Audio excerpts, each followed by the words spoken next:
Corona virus से बचने के लिए सोशल डिस्टेंसिंग की तदबीर पर अमल करने के लिए मुल्क भर में लॉकडाउन किया गया है। इसके बावजूद कई शहरों में नौजवान मटर गश्तियां कर रहे हैं, तफरीह करते हुए इमारतों की छत पर जमा होकर गप्पे मारते नजर आ रहे हैं। इसी तरह का नजारा मुंब्रा में भी आम होने से अब पुलिस ने इन इमारतों पर और शहर पर नजर रखने के लिए ड्रोन कैमरा तलब किया है। इस कैमरे के जरिए निगरानी रखी जाएगी।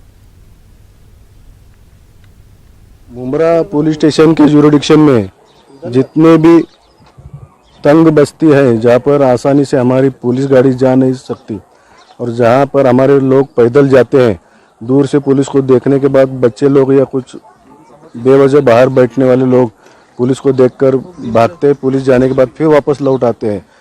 तो ऐसे लोगों को पहले ही आइडेंटिफाई करने के लिए ड्रोन कैमरा भेजा गया है और ड्रोन कैमरे में माइक के जरिए अनाउंसमेंट का भी सिस्टम है। उससे हम लोगों को ऑलरेडी, जैसा कि आप अभी देख रहे हैं, हम अनाउंस कर रहे हैं। जो लोग टेरेस पर बैठे हैं, ग्राउंड में खेल रहे हैं, नीचे रोड पर जमा हुए हैं, वो लोगों को अनाउंस करके उनको अपील भी करते हैं कि अपने अपने घर पर चले जाए। और ये बताने के बावजूद बार बार लोग जो मानते नहीं, उनको आइडेंटिफाई करके उन पर कार्रवाई की जाए।